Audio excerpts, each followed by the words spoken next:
Olá, graça e paz do nosso amado e querido Jesus Cristo, e vamos de leitura bíblica. Esse é o vídeo de número 430, onde eu estarei deixando aqui registrado a leitura do capítulo 4 de 2 Crônicas. Aleluia! Salomão também mandou fazer um altar de bronze de 9 metros de comprimento, 9 metros de largura e 4,5 metros de altura. Fez o tanque de metal fundido, redondo, medindo 4,5 metros de diâmetro e 2,25 metros de altura. Era preciso um fio de 13,5 metros para medir a sua circunferência. Abaixo da borda e ao seu redor havia figuras de touro de 5 em 5 centímetros. Os touros foram fundidos em 2 fileiras, numa só peça com o tanque. O tanque ficava sobre 12 touros, 3 voltados para o norte, 3 para o oeste, 3 para o sul e 3 para o leste. Ficava em cima deles e as pernas traseiras dos touros eram voltadas para o centro. A espessura do tanque era de 4 dedos e sua borda era como a borda de um cálice, como uma flor de lírio. Tinha capacidade de 66 mil litros. Fez 10 pias, colocando 5 ao lado sul e 5 do lado norte. Nelas, tudo o que era usado nos holocaustos era lavado, enquanto que o tanque servia para os sacerdotes se lavarem. Fez 10 candelabros de ouro de acordo com as especificações e colocou-os no templo, 5 do lado sul e 5 do lado norte. Fez 10 mesas e colocou-as no templo, 5 do lado sul e 5 do lado norte. Também fez 100 bacias de ouro para a aspersão, e fez o pátio dos sacerdotes e o pátio principal com suas portas, e revestiu de bronze as suas portas. Pôs o tanque do lado sul, no canto sudeste do templo. Também fez os jarros, as pás e as bacias para aspersão. Assim Irão terminou o trabalho de que fora encarregado pelo rei Salomão no templo de Deus.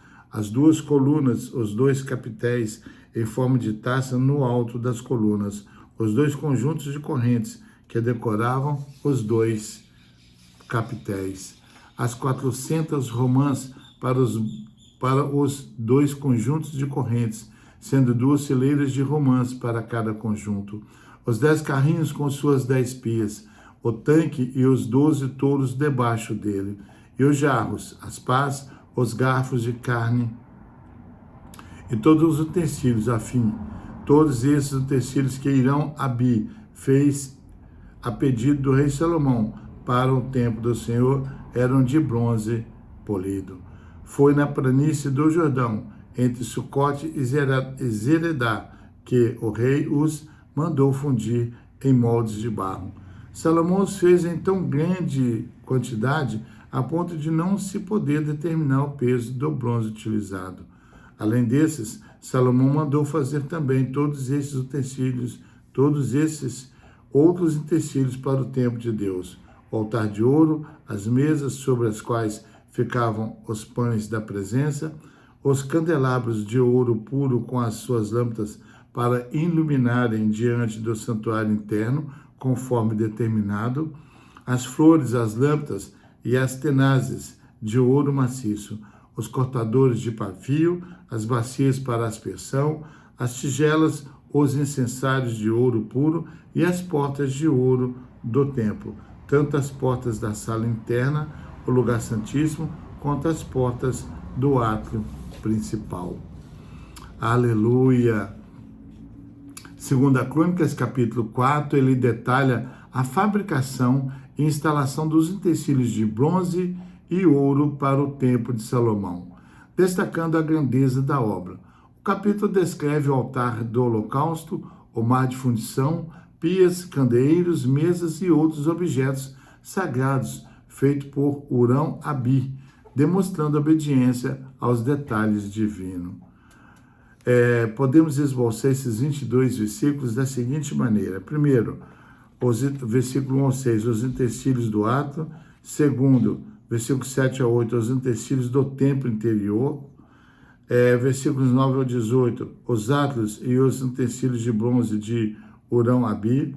E versículos 19 ao 22, os utensílios de ouro e conclusão. Bem, qual é a aplicabilidade, né, desse capítulo nos nossos dias de hoje? Primeiro, excelência na adoração. Assim como Salomão usou os melhores materiais, hoje devemos oferecer templo, talento e dedicação à casa de Deus, tornando-a um lugar acolhedor. Purificação e santidade. O mar de fundição e as pias simbolizam a necessidade contínua de purificação espiritual através da palavra de Deus, preparando o coração para a presença divina. Entrega total, altar de bronze. O imenso altar construído representa a importância de colocar Deus em primeiro lugar, dedicando a vida a Ele. Dependência e obediência. A descrição minuciosa obedeceu à ordem de Deus. Hoje isso aplica-se à obediência à palavra de Deus para ter sucesso e paz na vida cristã. O capítulo enfatiza que a conclusão do templo exigiu dedicação, obediência minuciosa em materiais de alta qualidade, preparando o lugar para a presença de Deus. O capítulo nos ensina que o louvor e a adoração deve ser o foco, com os utensílios servindo ao propósito espiritual de conexão com o divino, e não apenas como decoração.